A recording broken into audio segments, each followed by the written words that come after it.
Hey guys, Sean here, and welcome to the F1 Words Canadian Grand Prix race debrief. And what a race that wasn't! Well, I feel a prune, and I'm pretty sure Jonty does as well. Really expecting something quite incredible around Canada, as we often get, and it didn't turn out that way. How are we all doing in chat? Are we a little bit disappointed? A bit a bit meh? I think it's probably the way I'm going to go with it. Not a great race by any stretch. Not a huge amount to talk about, but that will not stop me and Jonty, of course. Of course, we've got plenty to talk about and pretty much as always, plenty to moan about. Before we bring Jonty in, though, let's have a quick look at the race result, which is classified after 68 laps, not 70. More on that a little bit later on. Sebastian Vettel took victory, pole to flag, led all the way through. To be fair to him, as we'll talk about in a bit, great drive, really solid, controlled it from the off, and yeah, can't fault him on that. Did everything he needed to do. Valtteri Bottas second, Max Verstappen third, nothing really there. Verstappen pushing towards the end, but couldn't really do anything in the lack of pace in that Red Bull versus, I suppose, a Mercedes and a Ferrari. Ricciardo up to fourth, good race for him. I think he'll be happy with that. Probably disappointed when you look at what happened in Monaco, but you know, I don't think he'd be too disappointed with fourth. Hamilton, not a great day, down in P5. Raikkonen, kind of nowhere as well in P6. Hulkenberg, yes, you can see it there. He starts off the first of the lapped cars. He came in 7th, 8th for Sainz, 9th for Ocon. Leclerc, again in the points. Great drive from him, of course. Good weekend for Renault all round, I should say that, to be fair. Gasly P11, Grosjean, to be fair, from the back of the grid, a very good recovery and was knocking on the door of points towards the end, so not too bad. Kevin Magnussen 13th, Perez 14th, Ericsson came home in 15th, Van Dorn, a miserable weekend for McLaren, there's no other way to put it. P16, Sergei Sorokin in 17th, and there is your retirements list. Fernando Alonso out, I believe. The last I heard, it could have been an exhaust issue. We just seen him retire, not good, probably. I did put it out on Twitter. Could that be the final straw for him? We might discuss that in a bit. And Lance Stroll and Brendan Hartley, probably highlight of the race, to be honest, down at turn 5, I believe it was on the first lap. Massive accident between the two of them. Absolutely huge crash. And I suppose, really, that's the best place to start, and that is with that Stroll and Hartley crash, John T. Before we get into that, though, mate, how you feeling? It wasn't a good one, was it? I'm a little disappointed and feel a bit silly for the pre-race. I think to be sort of in our defence, I guess you could say, you know, based on history, Canada is a pretty decent race. A few people have said to me, actually, they think that was worse than Monaco. Yeah, it was less exciting to watch than Monaco. And like you say, it is in our defence because Canada always produces something special. Even last year when we still had a lot of tricky races, I mean, look how bad Russia was last year, Monaco. Canada was still great. So this year, I just do not know what's happened. And the only thing I can point to is the tyres because the aero is pretty much the same as last year. Yeah, I'm sure we're gonna talk tyres because, yeah, just kind of have to. I think we're putting a lot of the blame on this season down to tyres so far. But that first lap accident, I suppose, given it was the top highlight really of the day, if you can call it a highlight really. Who's at fault for that? I'm putting that firmly at Stroll's door. There was talk that he got a puncture in that incident, but from what I understand, there was no puncture. It was a snap of oversteer, and he lost the back end of the car. So, bit of a rookie mistake for a guy in his second season. Yeah, a lot of people were saying that Hartley shouldn't have been there, but he was going. There was a genuine gap there, and it would have given him the inside line coming into the next turn. So it's a perfectly viable move to make, and he had the move on him. He had space. He was halfway alongside, and then Stroll just lost the rear. Now, how much of that is down to the car and not his driving, we can't really be sure. No, I mean, to be fair though to Brendan Hartley, and you know I understand what people are saying, but they're racing. It's the first lap, of course they're going to be side by side, whether it's a risky move or not. But it's Stroll's loss of control that took them both out. I mean, it went down. It looks like it's going to go down as a racing incident. You could probably agree with that, like you say, because it was the first lap and Hartley's in a risky position. But I can't put that anywhere else other than Stroll. And before anyone jumps in on the Stroll hate, I've probably been the biggest defender of Stroll this week, to be perfectly honest. But not impressed with the driving there at all. No, it was almost you can call it a rookie error to lose it on what's effectively a pretty simple corner. But the worst of it was when Claire Williams came on later saying that Hartley turned into him. What? When? Yeah, she said she came out, didn't she? And she said, "Oh, what was it? I'm trying to think of the exact quote. It was something along the lines of he went into the side of Stroll as Lance was minding his own business, and then 5 seconds later in the interview said that she wasn't going to apportion blame because she hadn't seen the replays and needed to get more information." It's like, really? Because you've just completely blamed Hartley there. Yeah, it was. I mean, that almost seemed indicative of the pressure she's under due to the problems Williams are having. So she'll just automatically go on the defensive. I mean, yes, she should defend the drivers, and all the team principals are going to defend the drivers, but that was just ridiculous. You don't make a comment if you haven't seen it yet. It just seems... I don't know. I mean, it was a huge accident, and if anybody was watching the race live, you'll know how big that accident was because it was the only thing they showed in terms of replays throughout the race. It got a little bit ridiculous at times. Every 6 or 7 laps they seem to be showing a replay of it. But I mean, with a big accident, I will say though, I don't know if anybody said it in chat yet, but I've heard a lot on Sky since the race and during the race as well, saying, quite frankly, crap. I'm going to swear because it's past the watershed if you like, so there you go. But complete and total bullshit, quite frankly, that this is why the Halo was bought in. What? For a car that didn't get anywhere near his head? No. It hadn't. The Halo, people are using that as an excuse to defend it. What? Oh, yeah. They were on it on Sky afterwards. It was Paul di Resta saying it's incidents like this that make you see why it was important that they bought in the Halo. Incidents where nothing came within a metre of the cockpit. Yeah.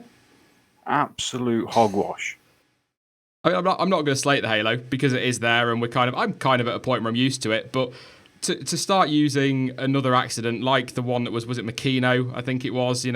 Saying that's saved and not saved another life, but that's why it's there. It's not there. There is a lot of debris flying around, but that Halo isn't stopping the majority of that. It is there to stop the car. So there you go. I just wanted to bring that up because it did really wind me up. I'm not best pleased anyway. You could probably tell from the tone of my voice. I mean, I like to have a moan most of the time, but it was just such a rubbish race. I refuse to say boring. I don't know about you, Jonty. I've always avoided saying boring because there's always something, but I'll be honest in this stream, I'm at a stretch to find much. Yeah, I'll go with the word lackluster. That's a better one. I like that. It's about the nicest I can be. I mean, there wasn't really that many other points with regard to the racing that actually happened. Just looking at comments from the Halo, somebody saying, I can't get used to the Halo. Pointy nose got close to Stroll's head.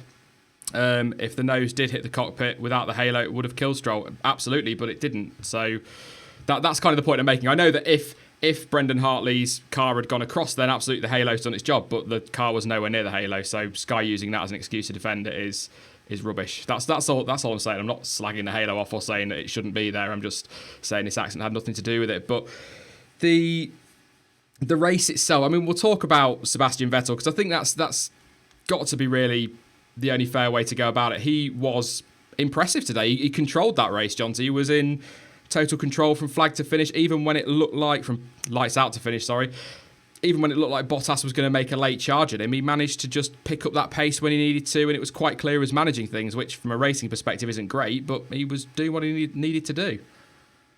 Yeah, he was super quick all day, and let's be honest, he still had plenty of pace left in the tyres. Whenever Bottas was making a charge, all he had to do was pick up the pace again. There was plenty left in there. Yeah, absolutely. And I think Bottas kind of teased us a little bit, didn't he? He looked like he was going to close him down, and then he made that mistake through the lap traffic, which I don't know if he would have been able to close the gap, like I say, whether, and as we were just discussing there, whether it was that Vettel was managing it and there was not really any chance of Bottas getting near him. Kind of like Vettel and Hamilton are both very good at it. In fact, quite a lot of drivers are very good at it, sort of backing off, looking after things, and when they need to step it up, stepping it up again. But there was that moment where it looked like Bottas was on a late charge, that Hamilton was going to go for Ricciardo, and Mercedes suddenly looked like they come good out of nowhere, which is a little bit frustrating when you think, why couldn't you have done that all race? But yeah, I kind of wish Bottas had at least given us a fight towards the end, even if it had still stayed the same.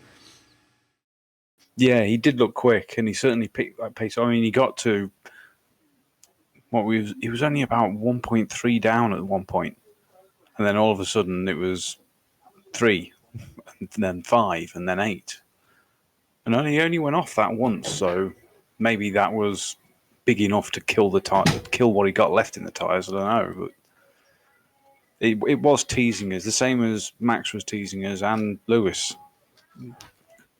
But this is coming on to the big problems with the aero, which just keep rearing their head every time we get to what should be a good track.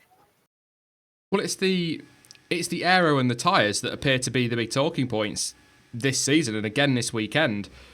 These guys struggle to follow each other, so the aero's an issue.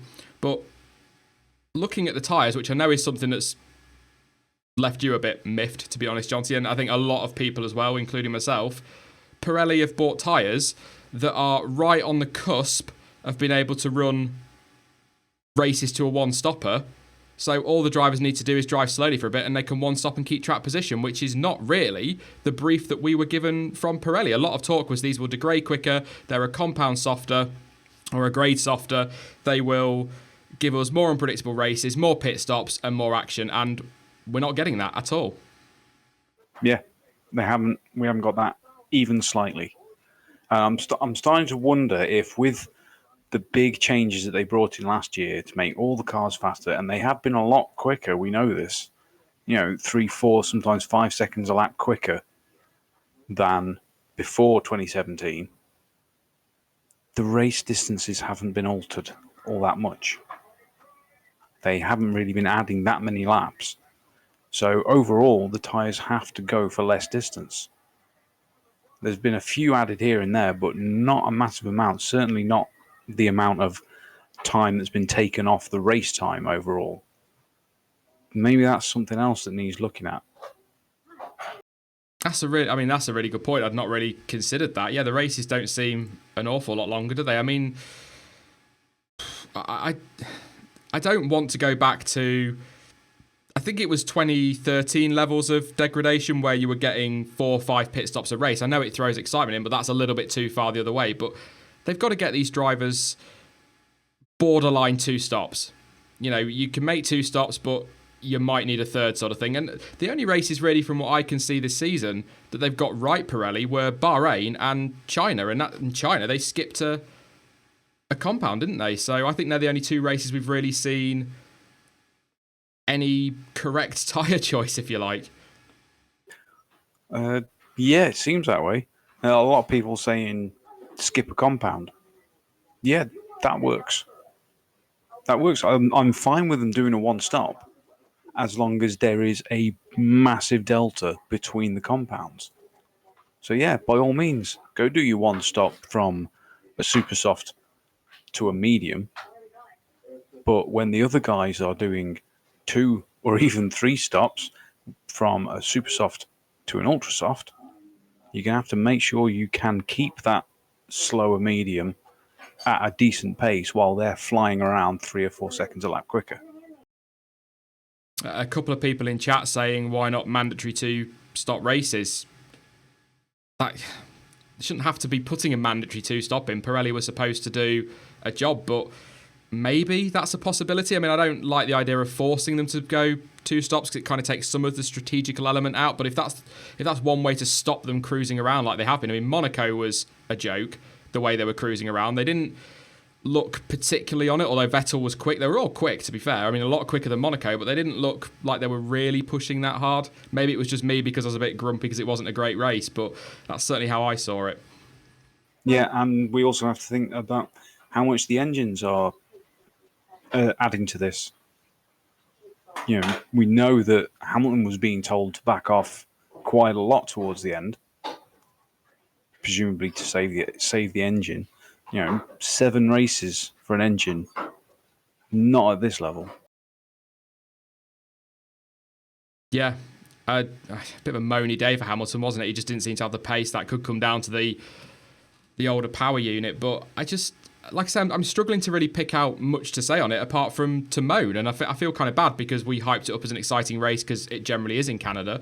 And I want to try and pick out the positives, which is why I'm looking at sort of Vettel's drive. Verstappen, he kept it clean. He did well today. The Renaults looked really good. But there wasn't really any real racing through the field from what I can remember. I mean, we got a little bit with Grosjean coming through, but a lot of that was done through the pit stops.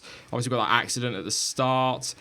I have to say, actually, on Lance Stroll, great start, by the way. Brilliant start from him on board, but not a lot really happened in terms of wheel-to-wheel action, unless I missed something. No, and that's what's been the most shocking thing. All the time, you can always rely on Canada to produce something. And this is the first Canadian Grand Prix I can remember that I haven't enjoyed. Yeah, I'll agree with that. I try to avoid boring, but it's hard to when you watch that. And it's a long time since we've had a race like this in Canada. But I think what compounds this a little bit is that we had brilliant races in Bahrain, in China, in Baku, and then we've had 3 back-to-back poor races, and I think that's made things even worse, if that makes sense. Or certainly how I feel kind of gauging people's response to it, because Spain was all right. It wasn't great, but it was all right. Nothing compared to the previous 3. Monaco was ridiculous, and Canada's even worse than that. So possibly that's why it feels right. You know, if we'd had an all right Monaco and then a poor Canada, maybe people would have felt a little bit better, but it just feels like everyone's on a bit of a downer at the moment when it comes to, well, the lack of racing, which, quite frankly, John T, is kind of the point of F1. If we wanted to watch a procession, we'd go and watch a parade once a year or something like that. Well, yeah, exactly. I mean, if you just wanted to watch cars go one after the other, you get a Goodwood. See them go up the track on a time trial, one at a time. Go stand in Tesco's car park on a busy Saturday. You know, that's one option if you want to watch that sort of thing. But yeah, I do want to talk about Kimi Räikkönen. I did message you during the race and queried why they didn't just take a gamble and put him on the hypersofts. Ferrari apparently told Ted Kravitz on Sky that they were concerned that there is always a gamble and things can always go wrong in a pit stop, which makes complete sense. And you actually said that to me, John T. You know, that could be the reason behind it. But with a 50-odd second lead, I think they could have taken a gamble, put him on hypers. He may not have caught Hamilton, but at least somebody would have been going for it. Yeah, true, but again, it comes down to risk. They're not pushing because they need to save the engines. They're not pushing because they need to make the tyres last. And then they're not prepared to take that gamble on an extra pit stop onto fresh tyres because there's always that chance that a wheel nut might stick. Yeah, and of course, I think actually a point was made, which was a very good point, and I have to kind of say this. The mechanic in Bahrain, they made a second stop, some say sort of an impulse second stop because of the virtual safety car or something like that. And of course, the mechanic got injured, didn't he? So I can understand their point of view. Clearly, that's sticking in their mind, which is a little bit concerning. But your point there about looking after these cars and engines and fuel and tyres, we don't want that. And I really hope these rumours that they're going to go back to 5 engines for 2021 are true. I'm hoping these aero changes next year are going to make a difference. I don't think they will. And I really hope that Pirelli are going to be forced to do something with the tyres, because at the minute, this isn't Formula One. No, it's not. It's quite I honestly believe it's quite a simple thing for Pirelli. You just completely remove and delete the super soft, the medium, and the super hard, leaving with 3 that have a gap between them. Yeah. To mix it up a little bit. Yeah, and do away with the predetermined Pirelli compound. The only rule is you've got to use 2. That's it. Any 2 you like. But that's it. Yeah, there was some talk, actually, I will say. I forgot to mention at the start. Brendan Hartley was taken to hospital for some precautionary scans. As far as I'm aware, I've not seen anything to the contrary. He is absolutely fine. And it was just as a precaution. So it was a heavy impact, though, going back to that. Being a bit like the F1 coverage, to be honest, going right back to that one again. But it was a nasty impact. Yeah, it was. And it could have been so much worse with the way he rode up the wall. I think he will have gone for the precautionary checkups because it will have exceeded a certain G level. So it's just you hit that amount of G if that amount of G is detected in the impact, then you go to hospital. You don't have a choice in it. You go, you get checked. Can't complain about that. Yeah, I just wanted to mention that just to make sure that I covered that. I forgot to do it at the start. But back to the tyres, just taking some comments here. Red G says, how's about a rule to use all three tyre compounds? I do love it when they use all three in the race.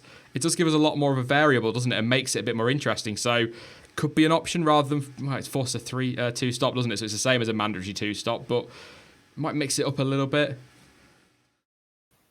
Yeah, it could. Because you could have people trying different things.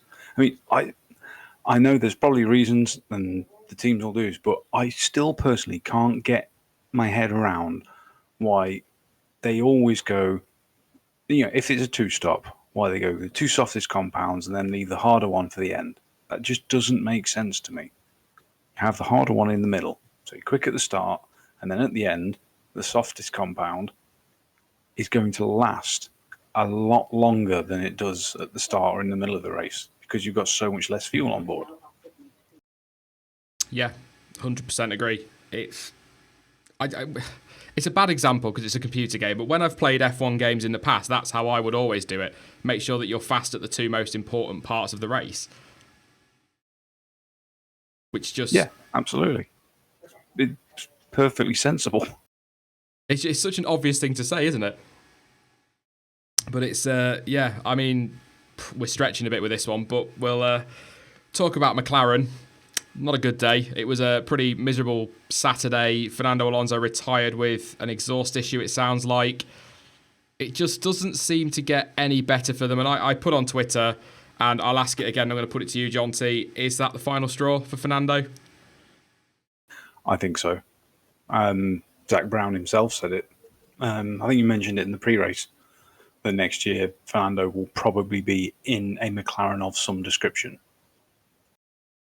Yeah, I mean, what I found interesting was when he was interviewed after the race, Fernando Alonso, they said to him, what are your thoughts? What are you sort of turning to now? And he just said, Le Mans. I'm on the plane to Le Mans this evening. And that, to be honest, sounds like a guy that's sort of saying, well, that's it for me. I mean, I think he'll see out the season. There's some talking about maybe he might go sooner rather than later. I think he'll see out the season. I don't think he'll just give up on it like that. But I don't think he'll stick it. I didn't anyway. I thought he was going to retire. I think this will be the final straw, but I'll be gutted if he goes. I'll be perfectly honest.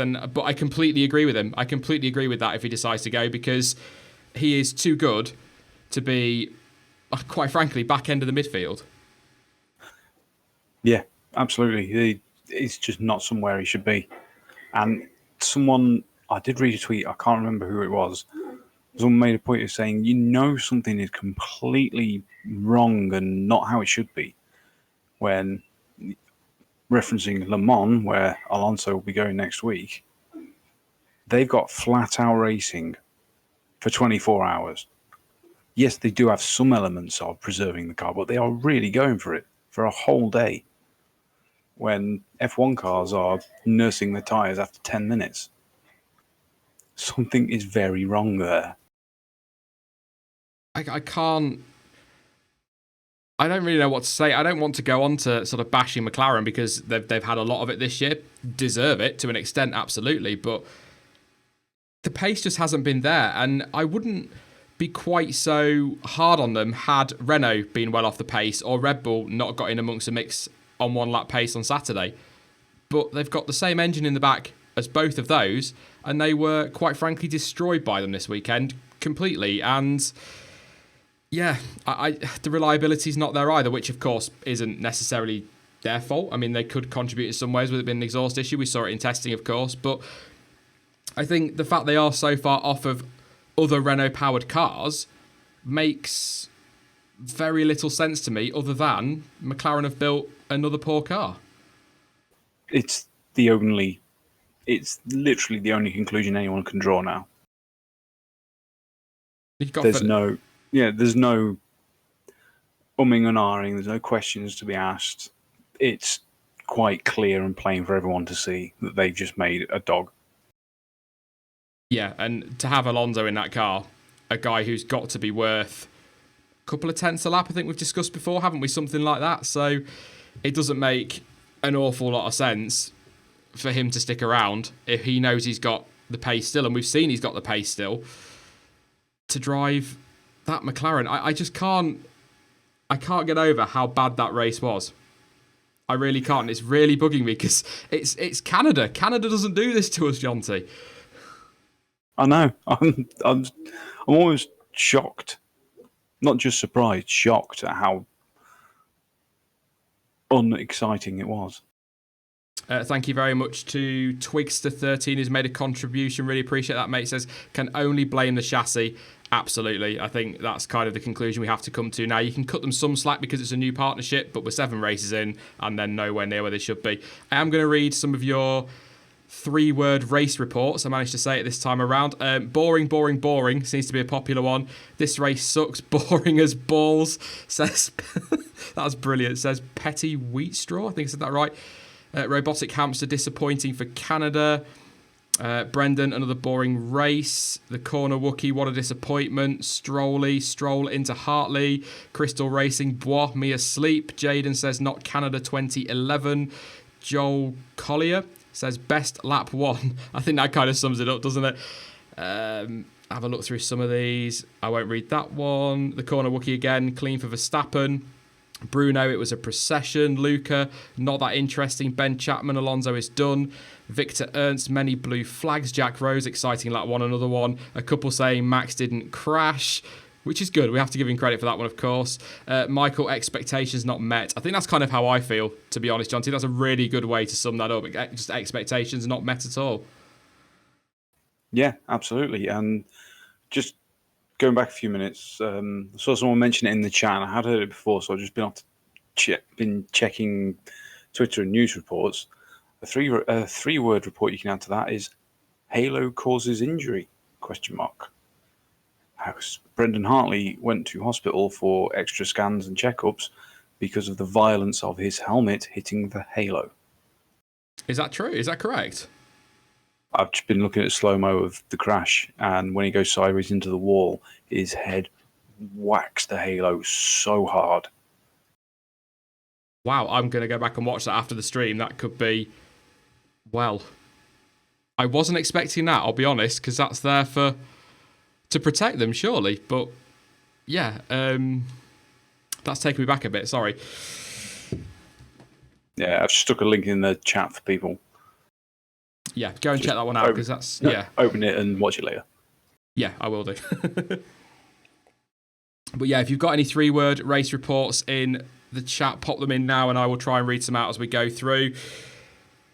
It's a difficult one. I mean, what would be your, aside from that Halo one, what would be your 3-word race report, John T? There's big problems. Yeah. This is much bigger than the race. We all knew that there was issues with the aero, the designs of the cars, the tyres, the engines. But for a race like this to happen at Canada, it really highlights how big those problems are. Yeah. Conrad, I fell asleep. Welsh Toast, incompetent flag waver. We'll come to that in a second. Toby, Silverstone is good. Can't wait for that one. Going to be there as well. Sarah Lee, too much saving. Completely agree. Hallam88899 says not like 2011, not by a million years. Paisley said worse than Monaco. Is Max back? Hulk best of the rest. Finished lap early. Bye bye Halo. Wake me up. We deserve better. Damn right, Games Donovan, we do. Got to mention it. It is one of the biggest talking points of the day, which I guess kind of sums up what kind of race we've had. The checkered flag was waved early, John T. Yes, it was. And because of the way the regulations work, you have to go back a full lap before the mistake or incomplete lap. So the race ended on lap 68.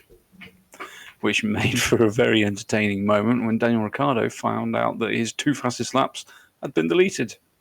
I can I can tell you now, I was a lot happier than he was, and probably even happier than Verstappen, mate, as we're going to have a look now. Because I think you possibly know where we're going with this, because it is round 2 of Sean versus Jonty. We make predictions before every single Grand Prix. Here's what we went with. This was just embarrassing for both of us.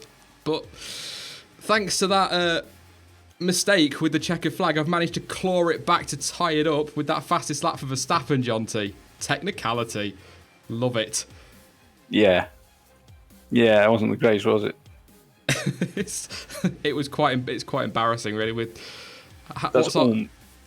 it's almost as good as my fantasy F1 predictions.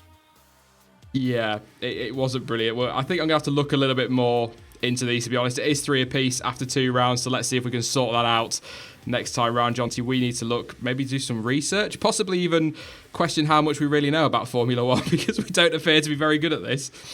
Or we should just stop doing it before the practices.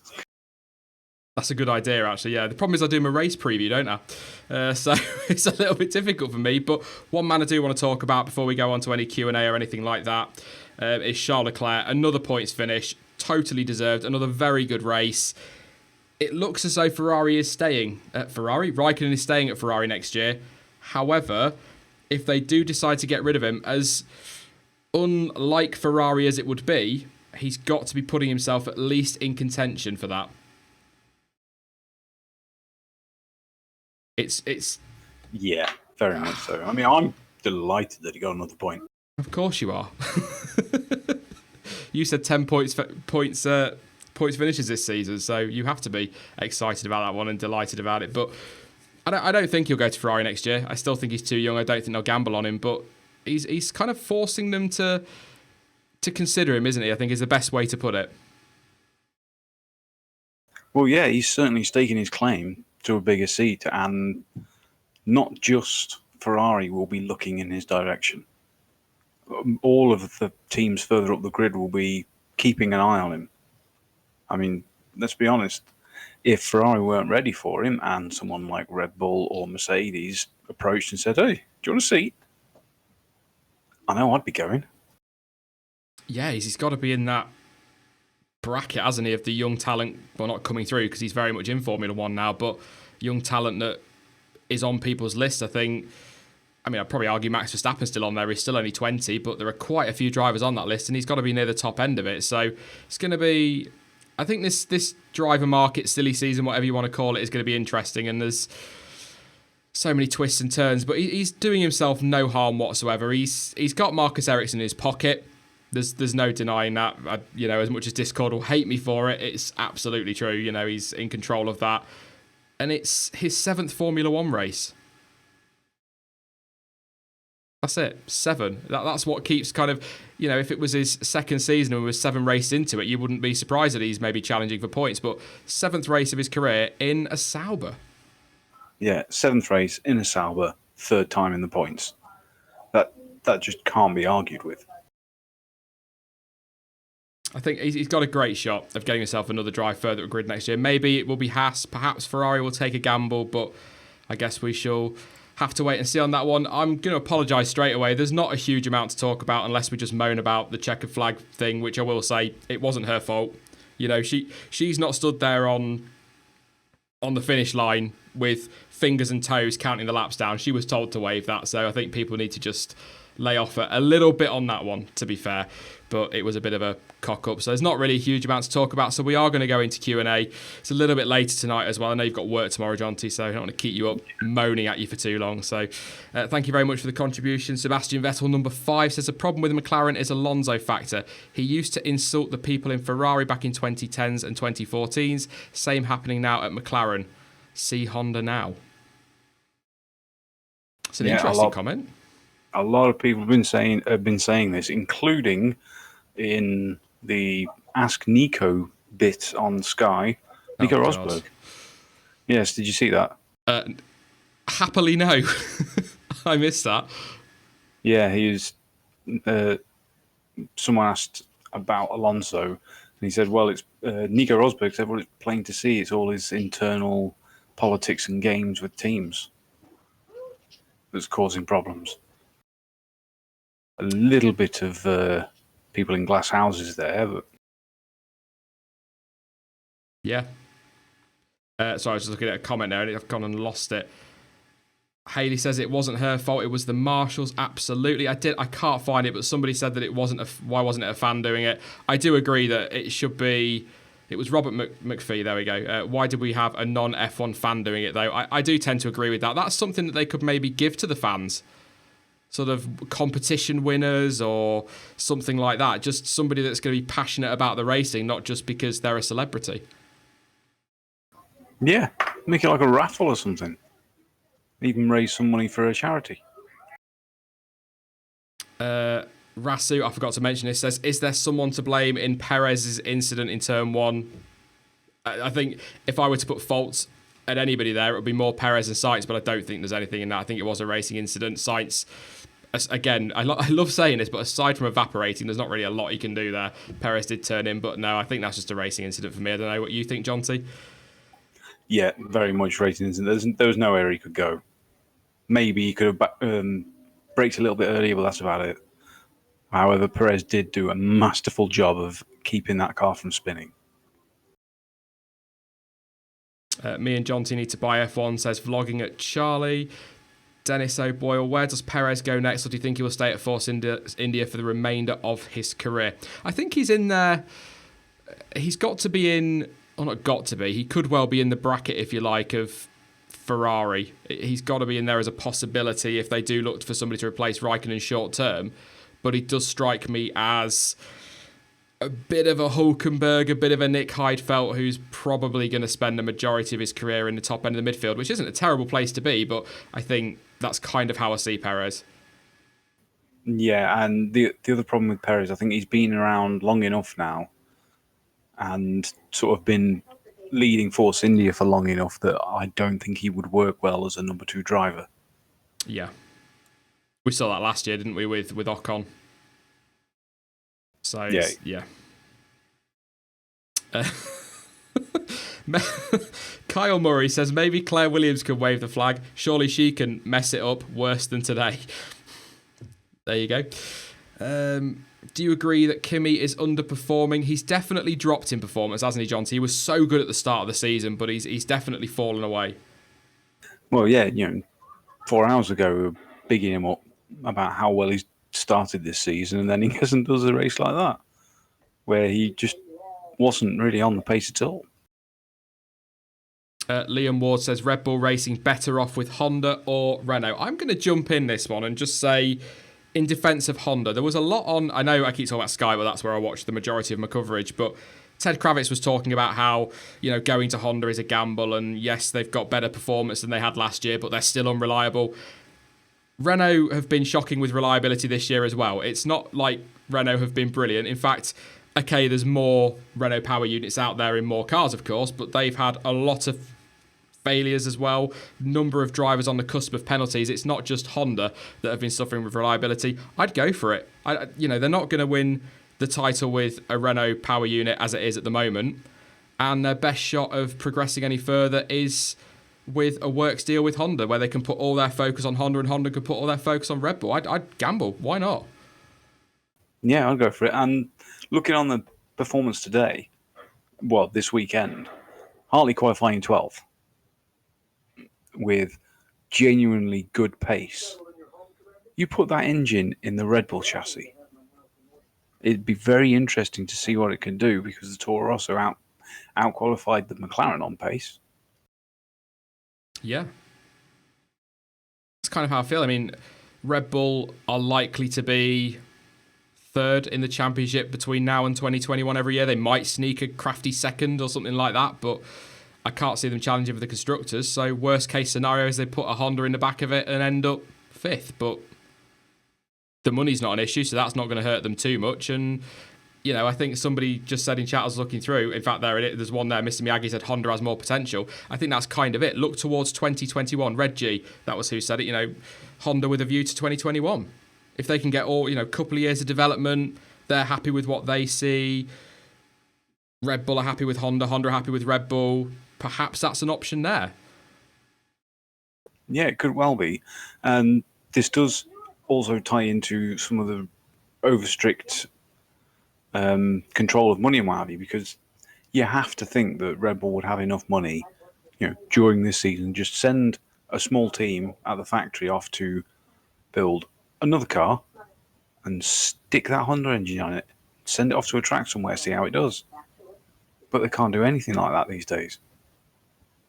Bet they wish they could. Yeah, it's all this cost cutting, isn't it? And trying to, which I still think is hilarious. I know I shouldn't moan about it too much, but they're talking about cost cutting, which is why we don't have this and we don't have that. But they're changing the regulations next year. They might be changing the tyres in 2020, and then they've got the big regulation change in 2021. Cost cutting. There you go. Jack Chambers, any teams you would like to see in F1, e.g. Brabham? Well, Brabham, definitely. Tyrrell are a team I'd like to see back. Lotus? I think the Lotus thing has come and gone so many times in the last 10 years that it's just not going to work. But Brabham's definitely one that could happen. Brabham have just released a stonking track day car, the BT62. They did a big fancy press conference and release for a few weeks ago. So they're really using that name, a great racing name. If that goes well, surely they could be in a position to work out some kind of title sponsor or name buyout with one of the teams. That would be awesome. To have that name back would be huge. Andrew Drury would like to see Toyota back. That's one, to be fair, I'd love to see them. They were pretty competitive before they went out. They weren't sort of top end, but they were competitive in the midfield, weren't they, before they left F1? Yeah, Toyota, I think they got quite a few podiums. I always enjoyed watching the Toyota. They were the Force India of that period. I know Force India were around at the end of Toyota, but they were always that midfield scrapper that could pull a surprise. They were always a good-looking car as well in terms of livery, weren't they? I know livery isn't everything in Formula One, but we like to talk about it every now and again. But I always thought they were a really good-looking car. Yeah, they were. Trulli pole in Bahrain 2009. I was just going to talk about 2009, actually. That's when they were probably at their strongest, weren't they, with that big regulation change. James Donovan, Benetton. That's a big name from the past, isn't it? Love to see that. Just having a look through. Porsche, Lamborghini, 2021. Who knows? We will see. There could be some new manufacturers back. Jaguar, would love to see British Racing Green back on the grid. Had a soft spot for Jaguar. I know they became Red Bull and went on to do very good things, but yes. At the F1 word, when do we stop praising Alonso and look at Van Dorn as a weak driver instead? Well, first of all, you can't stop praising Alonso because the fact he's still in F1 and hasn't walked away, given the 3 years he's had, is pretty much a miracle. Van Dorn, I don't think he's a weak driver. He is weak compared to Alonso. He is not as good as him, and I don't think he's been as bad as people say. To be perfectly honest, he's not. Don't get me wrong. He has not been brilliant. He's not been exceptional. And I said, was it Sunday I said it? I'm trying to think back. It might have been this Sunday or the Sunday before where I said that, or I might have even said it to you personally, actually, John T, that I don't think Van Dorn's been bad, but I expected a lot more from him. Yeah. I mean, you can always look at things the other way. It's always possible to say that, he looks worse than he is because Alonso's so good. No one can argue against that. But it can also be possible to say, is Alonso just managing a really, really bad car and Van Dorn really isn't as good as he's supposed to be? If you get what I mean. Yeah. But McLaren are saying that Van Dorn's really close. There's sort of a tenth or two in it, which if Alonso's worth a couple of tenths, he's not that bad. Well, 400ths was the difference in quali. Yeah, which is a good measure, actually, of teammates. But like I said, I don't think he's been good enough this year in terms of what I expected. I thought second year he was going to be good because I keep saying it, but you go back through his career, he's pretty much dominated every series he's been in. And yeah, I mean, his GP2 win was an absolute walkover. Yeah. It's kind of why I expected more, to be honest. Somebody's just said Jordan in chat. I forgot about Jordan. We do want them back on the grid. I did see a really good question just a second ago. McLaren underperformed. I have not seen Stoffel Van Dorn overtake. Van Dorn is average and Alonso's outperforming the car. No doubt Alonso's outperforming that car, but even so, it's, not really he just looks fed up. I think that's kind of the way I sum up Alonso at the minute. Just looks fed up, looks beaten. Yeah, that's how I'd feel. Alonso going through the motions is what Paul just said. Yeah, very much. What if Mercedes can't get their new engine ready for next race, replace with old spec, or stay with used engines? Well, from what they're saying, it will be ready, but then they said it would be ready for Canada, wouldn't they? And it's made a big difference this weekend, I have to say, because what was Bottas, it was under a tenth off pole, and if they'd had the new engine, he probably would have been on pole. So that could be quite costly, because that would have put Bottas in Vettel's position to control the race. Yeah, that's true, but it also makes you think, what kind of issues are Mercedes having? And they've never been late with bringing these upgrades before. They're always, they are the top team. Or they certainly have been for the last 4 years. They can't be struggling to get these things out. So is there something intrinsic in the car itself that's leading to these little niggles which are affecting them at certain tracks? Because Mercedes should have walked away with this one. Yeah. They really should. So have they just got it wrong this year? Not wrong, but got it less right than Ferrari have. Do you feel like they've taken a step backwards, or it's just that everybody else has taken a step forward, and obviously the law of diminishing returns, they've just closed that gap right up to Mercedes? As he puts him on the spot. Sorry, Jonty. No, that seems like a fair assessment. Mercedes just got it right first. Yeah. It's taken Ferrari and Red Bull this long to catch up. But now they have caught up because it's taken them longer. I think they may have learned more about how the car performs and how the engines perform. So now they're getting that little bit extra out of it. James Donovan says, excited about Fallout 76? Just a bit, mate. I'm going to be getting my race review ready tonight and then watching that in the background because I'm high. As long as it's not all online, I'm perfectly happy. But anyway, let's get back to the F1. Couple more questions and then we will leave it there. Will Williams try to fix this year's chassis or focus on next season? I think they might as well give up now and put focus on next year. That's just my opinion though, Jonty. They have to. They really do. I mean, they've been put in a position they don't have a choice. They are never, when a chassis is that bad, they are never going to get it fixed. So they need to just scrap it off, go for next year. Yeah.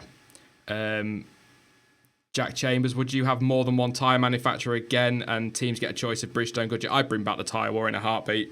It just added another element, didn't it, of unpredictability to races. Yeah, absolutely. I'd have 3 if we could. Will Ricciardo stay at Red Bull if they take the Honda engine? I think that's going to be an intriguing one, but I don't see him going anywhere else. I don't think he'll go to Ferrari. People keep talking about it, but I just don't see it happening, and I don't think he'll go to Mercedes. So the only one he could maybe go to would be Renault, but that would be a gamble for him as well. No, I could see him going to Mercedes. I really could. Because they treat the drivers so equally. That's the only reason I don't see him going to Ferrari. Because they always have a number 1 and number 2. And that's just not going to be Danny in the number 2 spot. I'm going to give the last point to Paul Martin because I think that's possibly one of the best points made in the chat for a while. No offense to anybody else, you're all great questions and great points. But he says, as boring as some of these races have been, we could be in for a very exciting late season with the points so tight. Now, obviously, we want exciting races every week, but at the same time, if we end up with a very tight end to the season with penalties getting thrown in for engine changes and the pressure on drivers and accidents and twists and turns like we got towards the back end of last year before sort of Hamilton disappeared with it, we could be in for some seriously good racing. Yeah, we definitely could. And the artificial side of it could well start to kick in. When we get to 4 races to go and there's lots and lots of people putting engines together from what remaining bits they've got. It's good. That's what I mean. It's going to be, what is it, a point between Vettel and Hamilton? Long way to go, of course, as we keep saying. But if we can get to Abu Dhabi with a couple of points between Vettel and Hamilton there, assuming it's them two going for the title, oh, that'll be tasty. Yeah. We'll have that. I mean, I'm quite excited for the end of the season, but I'm just desperately trying to keep the urge to watch and excitement going for myself after today. I'll tell you what then. What we'll do before we finish, okay? I'm going to say it now. France will be crap. Austria will be awful. Silverstone will be a joke. There you go. The next three will be terrible Grand Prix. Because usually, Jonty, when we predict something, it goes the other way. So fingers crossed we get that one wrong. But to be fair, in all seriousness, we don't know what we're going to get at Paul Ricard. Austria can be a little bit hit and miss. Silverstone, you generally get an all right Grand Prix at worst. So it might pick up. So stick with it. If it was your first ever Formula One race, they're not all like that. We're talking about it like the last three have been, but not all of them are like that. Every now and again, you get a belter, and it's definitely worth sticking around for. Yeah, absolutely. And someone just said there's always chance of something wet in Europe. Very true. Oh, don't say that. It'll piss it down in Silverstone. Not looking forward to that camping for, 5-6 days, something like that. So, yeah, but we'll leave it there, Jonty, because it's not really an awful lot to talk about tonight. And I know you've got work tomorrow. It's a late one. So if you have stayed up in the UK and you've got to be up in the morning, thank you very much. It's awesome to have you with us. And if you are watching from abroad, have a lovely evening, because I think that's kind of where you are. But thank you very much for tonight, Jonty. Not a great, exciting race, but fingers crossed we're going to get a good one in France. Yeah, I'm convinced that we are. No, convinced that we're not. Remember, predict it wrong. Yeah, predict it wrong. It'll be rubbish. But thank you very much, mate, and I will inevitably talk to you during the week. Yeah, I'll see you later, guys. Cheers, mate. Bye-bye. Yeah, thank you very much to Jonty for that one. Again, apologies if it's been a little bit shorter today and a little bit more moany, but as I'm sure if you saw the race, you'll know it wasn't exactly a thriller, and it was a little bit difficult to kind of pick things out to talk about when you've got a first lap incident, one incident between Perez and Stroll, and somebody waved the flag a little bit early. So it's kind of one of those races. Apologies as well for hyping it up, because it didn't really work out that way, but there we go. That is Formula One some ways, and I promise I will make some worse predictions so that maybe we get some good races going forward. I will be back tomorrow morning. I think it'll be up with the race review for Canada. That will probably be fairly short as well. And of course, F1 Daily is back tomorrow, 8 p.m. UK time, where we'll be talking about some of the latest talking points, I guess, from the world of Formula One. In the meantime, though, you can follow me on social media. Links to Twitter, Instagram, Facebook, which I believe is working again properly, so I'll be able to interact with you more on there soon. And of course, the Discord are all in the description down below. But as ever, thank you for watching. I've been Sean. This has been the F1 Word, and until next time, goodbye.